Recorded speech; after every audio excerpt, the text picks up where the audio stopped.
children, you can be anything, anything is possible. Are we living that for ourselves? So what happens when you join is that you escalate your commitment, and that escalating is good because then reverting back is no longer an option. Your instincts. So there's one of the things we talk about is using your higher faculties to make decisions. And that's what those questions ask you to do. Is your instincts are most important when you are in front of an opportunity. You cannot go to logic. You've got to go to instinct, because familiar is the antithesis of faith. Like I said, the familiar is going to keep you where you are, which is totally fine. If you're happy with your results and you're like, I want more of this, then that is perfectly fine because you already know how to get that. But I am speaking to the people that want to expand, that are like, no, like, I don't know about you, but I always knew that I was born to do more. I just knew it. I knew that I was meant for something big. But I felt like me being big and taking up space took away from people. I felt like me being big and having a light meant that others wouldn't have a light. I had it all backwards. I didn't realize that me taking up space and being big actually created light, that other people could now see their own light and take up space. So we are lighting up the world. That's what's happening. And so that's how I had felt. So here's what happens.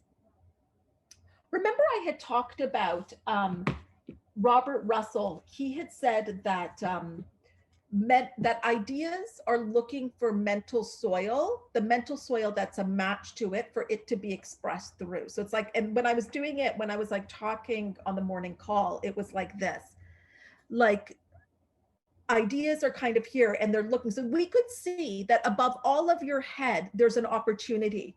But it's the opportunity is looking for the person that will take it. The opportunity is not going to stop. The opportunity is not going to stop. Oh, because so-and-so doesn't want it. Well, the opportunity will disappear. It'll be like, okay, no worries. We'll go to this person. Does this person want the opportunity? Oh, this person is saying yes. Perfect. Opportunities are looking for the person that will take it. And if you don't take it, it's going to move on. It's like for me, I always say, it's like, I don't need, so let me just talk about money and energy too. It's not like, this was the other thing that made a difference for me when I decided to invest in myself. I thought that my money came from things. It does not. It comes through things.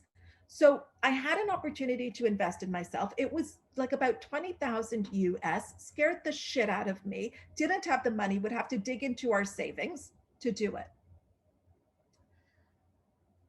But what happened was,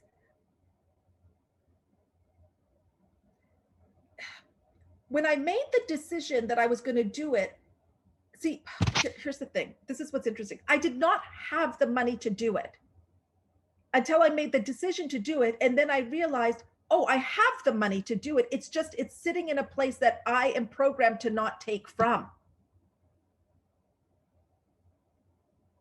But I actually do have the money, and the universe said to me, but you've got the money there. It's just, so this was with another client of mine. Her family wanted to give her some money, and her initial instinct was, no, I don't need that, because it wasn't coming from a place.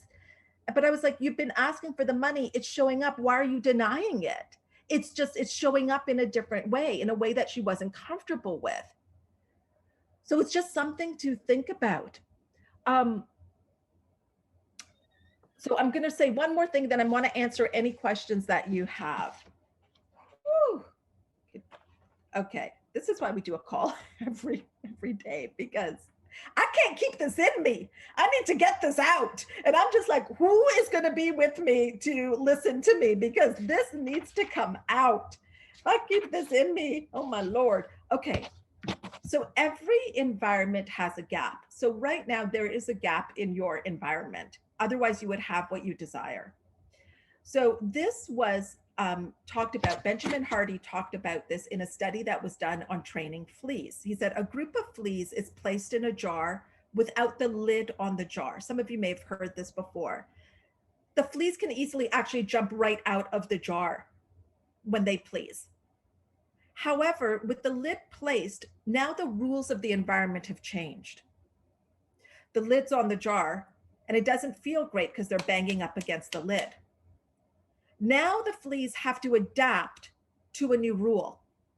And they quickly become trained because they've repeated it. And that's how we are trained through repetition to not jump so high because you get hurt. Interestingly, when the lid is removed only 3 days later, the fleas no longer jump out of the jar because a mental barrier has been formed. And the mental barrier has not only been formed in one flea's mental landscape, in all the fleas. There's a collective consciousness. We don't jump that high. Look around your environment now. Who are you with? What is the collective consciousness? You will know that by the amount of money they make, about their attitude, their positivity. So not surprisingly, the new rules and social culture of the fleas in the jar also influence the next generation. You see, when I went through my own mental barriers, I went through generational mental barriers of what was possible. But I had to make a decision that I was available to go further than anyone had in my family and to do it in a way that they were not accustomed to. You see, I could go further if I was a professor or if I was in a vocation that they understood, which was basically like lawyer, like my money could come from that because they can understand that. But to go further as an entrepreneur, you know, and to be a wealthy woman and to talk about that, that is like they are like, I don't understand how you are part of the same family. Like that's not what we do. So what happens is those fleas that will no longer go further because of that mental barrier, they influence the next generation of fleas, which go on to develop the same expectation for themselves as their parents had before them. This is a paradigm.